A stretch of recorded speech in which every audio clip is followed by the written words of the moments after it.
Hello, fellow heirs, and welcome back to Weekday Wind Down with the Word, where we are reading through the book of Genesis. And today we'll be reading the 34th chapter of Genesis in the NLT version. So without any further ado, let's start reading. Revenge against Shechem. One day, Dinah, the daughter of Jacob and Leah, went to visit some of the young women who lived in the area.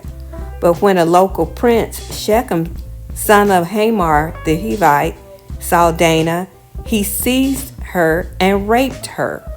But then he fell in love with her, and he tried to win her affection with tender words. He said to his father Hamor, "Give me this young girl. I want to marry her." Soon Jacob heard that Shechem had defiled his daughter, Dinah. But since his sons were out in the field herding his livestock, he said nothing until they returned. Hamor, Shechem's father, came to discuss the matter with Jacob. Meanwhile, Jacob's sons had come in from the field as soon as they heard what had happened. They were shocked and furious that their sister had been raped. Shechem had done a disgraceful thing against Jacob's family, something that should never be done. Hamor tried to speak with Jacob and his son. "My son Shechem is truly in love with your daughter," he said. "Please let him marry her. In fact, let's arrange other marriages too. You give us your daughters for our sons, and we will give you our daughters for your sons. And you may live among us. The land is open to you. Settle here and trade with us, and feel free to buy property in the area." Then Shechem himself spoke to Dinah's father and brothers. "Please be kind to me and let me marry her," he begged. "I will give you whatever you ask, no matter what dowry or gift you demand. I will gladly pay it. Just give me the girl as my wife." But since Shechem had defiled their sister Dinah, Jacob's son responded deceitfully to Shechem and his father's Hamor.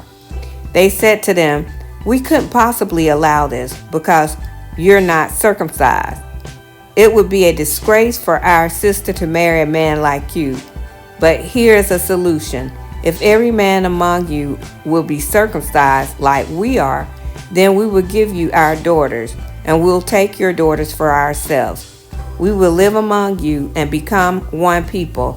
But if you don't agree to be circumcised, we will take her and be on our way." Hamor and his son Shechem agreed to their proposal. Shechem wasted no time in acting on this request, for he wanted Jacob's daughter desperately.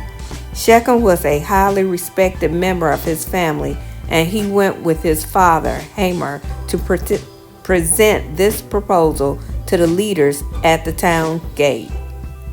"These men are our friends," they said. "Let's invite them to live here among us and trade freely. Look, the land is large enough to hold them. We can take their daughters as our wives and let them marry ours."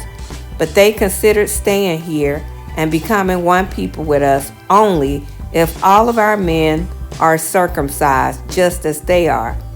But if we do this, all their livestock and possessions will eventually be ours. Come, let's agree to their terms and let them settle here among us.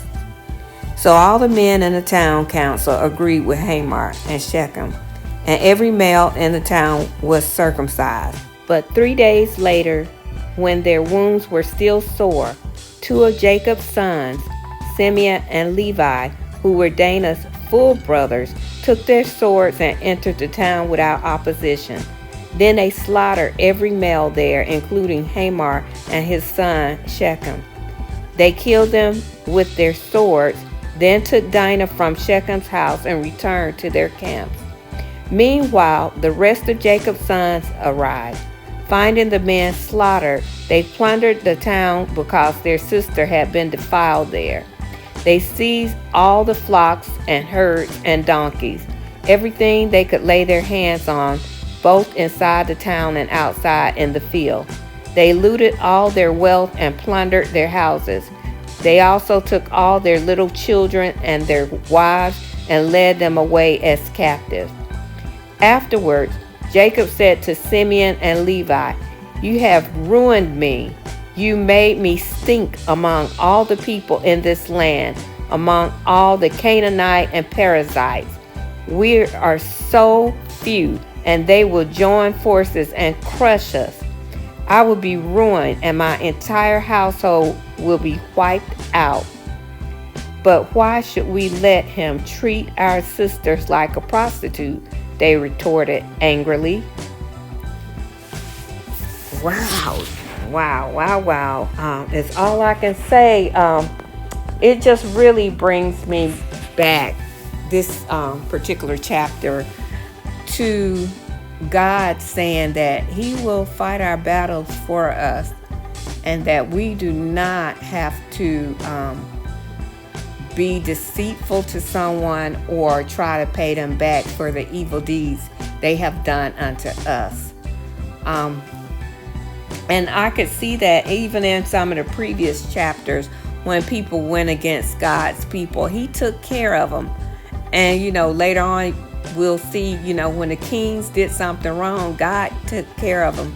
So he will probably get back at Shechem and his family, based on what they did. They didn't have to give the daughter to them. They could have just let her be. And I know during those times, if word got out that she was not a virgin, that would just totally ruin her life probably. But still, they let her go with that family, and then they destroyed the family, and then they went and got her back.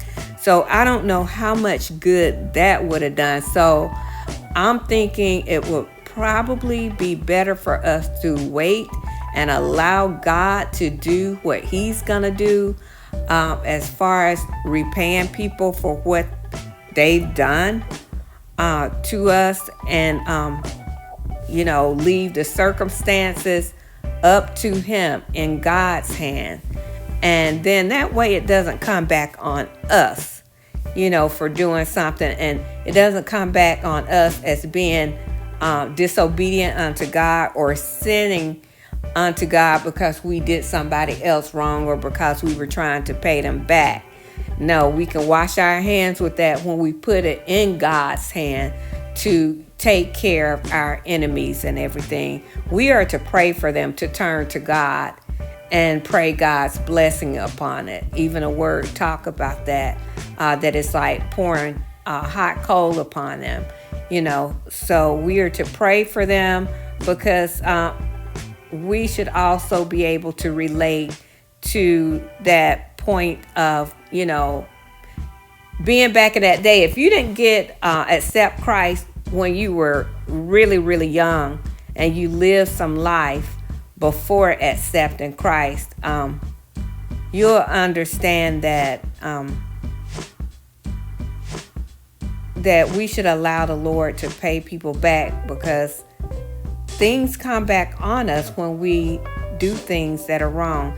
I was going somewhere different with that, and I forgot my thought.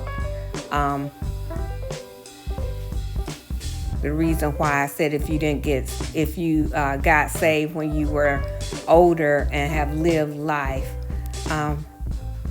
But yeah, we should just leave it to the Lord and pray for people. Pray that they will be awakened to Jesus Christ, and then they may come back to us and apologize for what they done to us. But if they don't, we don't have to worry about that. Just leave it in God's hand. And that's all I have to say about that, or I keep repeating myself over and over. But let me know what you think. Let me know what your thoughts are in the comments below.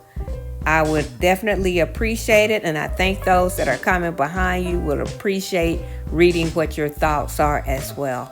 So thank you once again for listening to Weekday Wind Down with the Word, chapter 34 in the NLT version, and continue to be blessed. Bye.